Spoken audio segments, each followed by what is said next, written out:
similar type of attack for Chael as we saw from Ryan Bader, but with some twists and some big punches. That was a big right hand. Big right hand that Fedor landed on Chael. Chael is hanging tough. Love what I see out of him right now. He's got to move, Bruce.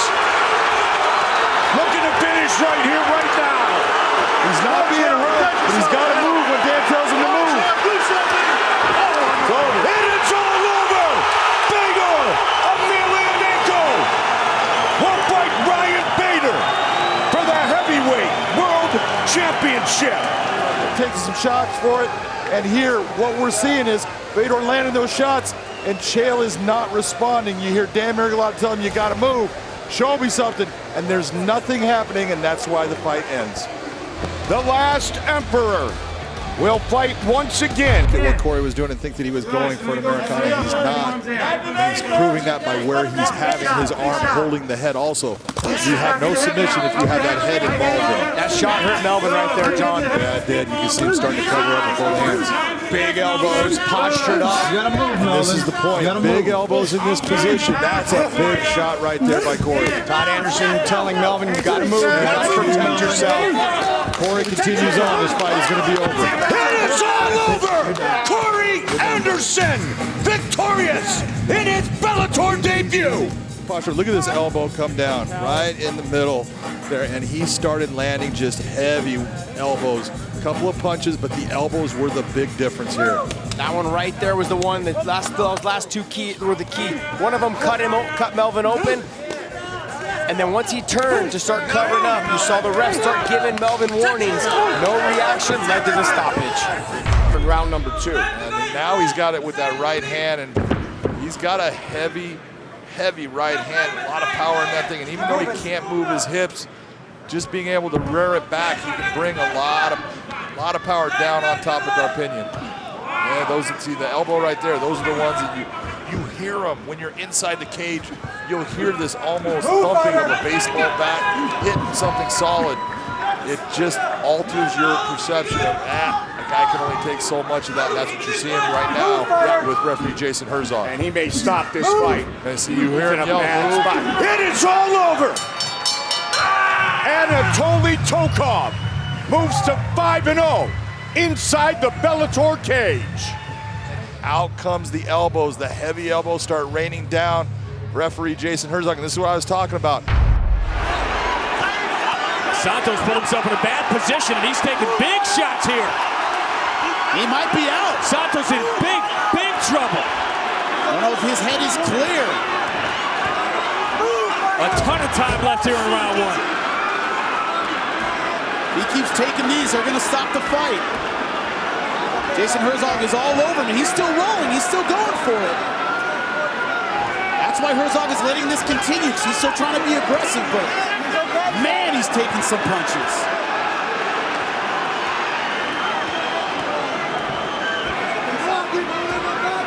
And you wonder about conditioning to have Sayadawan. He just spent the last 2 minutes just pounding away on Cyborg Santos. Santos not giving up, still going for the leg. It's intelligent offense. Did he pay enough attention to defense? Exactly. This man, Sayadawan is just unloading now. Now the elbows. Trying to get underneath the heel to change the angle on it, but...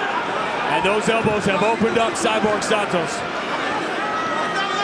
Man, his head is full of cobwebs right now. I don't know if he can see these coming. Right now he's just defending. And we're done. Cyborg Santos sitting back for the heel, cranking on it, but the reaction of Sayadawan, he moved, he rolled, he changed the angle, and when Sayadawan sat up, that was the beginning of the end for Cyborg Santos. This position here, look at the left hands getting through. I think there were several times when it looked like Santos was knocked out and may have woken back up, and he's purely in a defensive mode. He puts both hands up just like that. That's when Jason Herzog knew this was over. Excellent stoppage. Bader setting up that takedown beautifully. Yeah, they're taking chances. Turned his back in order to pop up. Impose your will. Generally excited to be in a wrestling atmosphere, wrestling territory. I would say it was many years prior. Big hammer fist by the champ. What he's going to do is these kind of half wrestling rides. That wrist control on the far side, hip pressure. Big shot here. Finish it here. Could be the beginning of the end. And it's all over! Ryan Fedor remains the light heavyweight champion! Yeah, we knew if we got on top there, kind of wear him out a little bit, then really open up. Started dropping heavy shots on him. I was just looking for that wrist ride. Lock him down. He's long and rangy, has good sweeps, but got that little ride and started landing big bombs on him. His hands full with end swell. King Mo looks like he's just jogging. Sweaty, but no marks on his face. Man, just too much power so far for Joe Vidapo. The left hand of King Mo started that sequence. But he's hurt badly. Jimmy's scorecard through the opening 2 rounds is about to become meaningless. I have both of them 10-9, but King Mo looks like he's in a position to finish this right now. Just a desperation dive by Vidapo.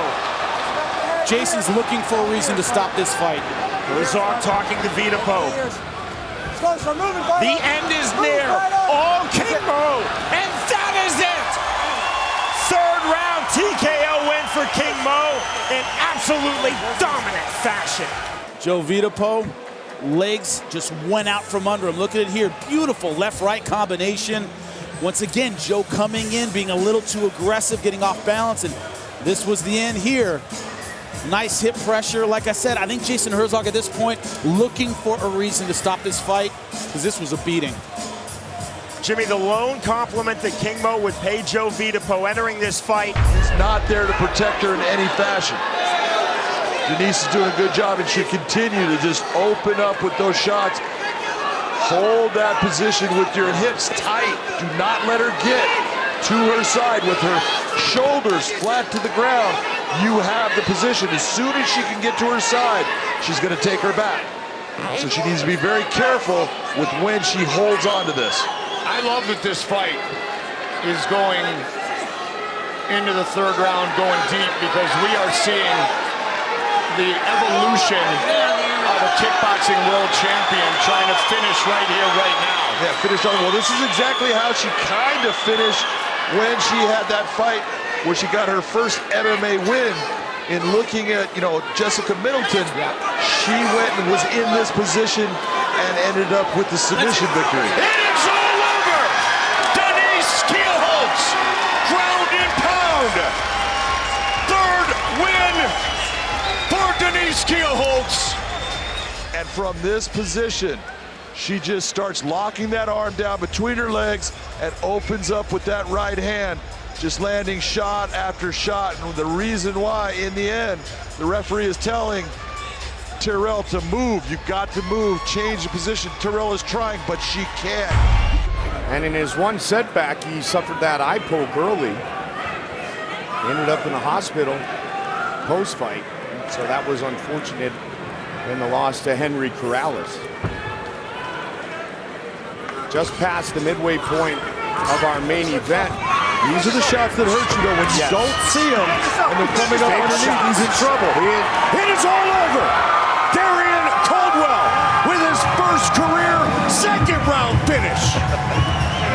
Gives his back. Now he's open for shots, and you see DARRION hip riding him heavy and landing big shots. You see NOAD all of a sudden not responding, falling flat to the mat. That's the shot that hurts him right there. It comes up underneath. You never see it. It hurts anyone that gets hit by it. Last thing he wants is Michael Page taking his back, getting a dominant position with those long legs.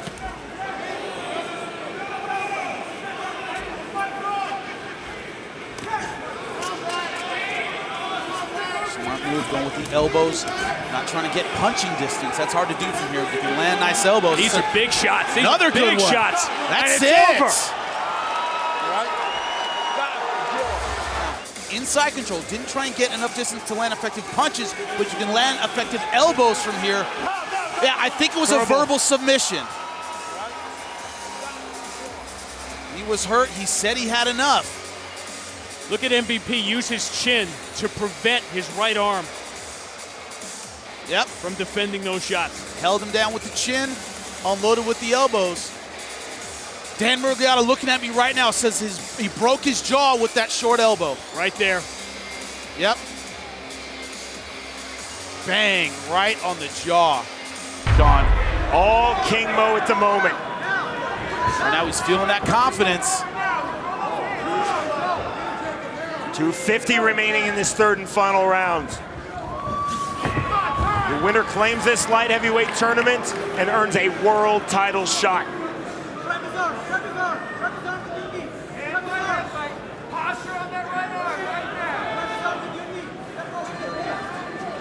King Mo, I think, still respects the power of Jacob Noe. Went for the takedown, although things were going his way on the feet. Well, you have to respect the heart, the tenacity of Jacob Noe.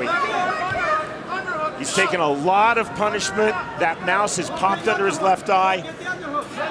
You see King Mo in the Bellator cage. You can also see him in the Impact ring. A new episode of Impact Wrestling coming up on Spike, and that is it!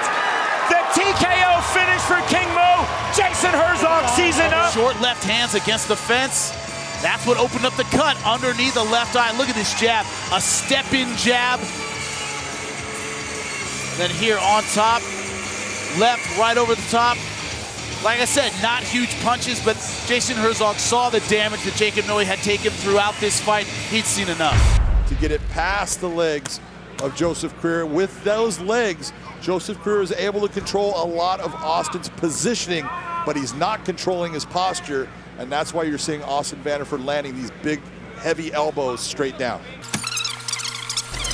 Well, he's doing everything he can, but he has taken some big, heavy elbows and shots while on his back, and this is why, look at, the game of MMA has evolved, and it's, you cannot hold somebody in your guard and expect to not get beat up. It's just not going to happen. Guys are too good at understanding how to roll their arms over for elbows, how to put pressure and slide them, how to land those punches, and it's just a matter of it just breaks you down. You start to hesitate, you start to wait, and when you do that, you're losing. Final seconds of a dominant round 2 for Austin Vanderford. Normally we'll tell you that a cut under the eye is a good thing, but in this situation, I'm telling you it's not. In fact, the fight is over, Mike. Called it. Referee just called the fight off. Too much, one over the top, one on the bottom. Ringside physician came in, looked at it, said, nope, cannot let the fight go on, and a lot of that has to do with what he was seeing with where the fight was at. Too much strength, too much positional ability and understanding by Austin Vanderford, and he landed some heavy, heavy blows. No, but then came back with a big win against undefeated Anastasia Yankova, and so a win against another Russian here in Lena. She's in trouble. She's taking big shots, and she's opened up now. What'd I just say, partner? Yeah. You're going to slice her open with the elbows. That's what we're talking about. Those elbows are sliding. You're pushing down on the head, keeping the head towards the ground, and just moving that elbow across the bridge area of the orbitals. They open up right at the eyebrow level.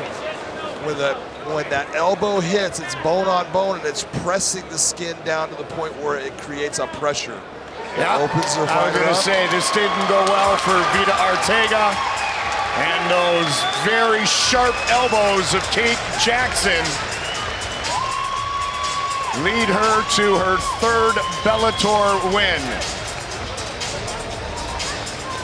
Chenikova trying to buck her off, trying to bring her legs up.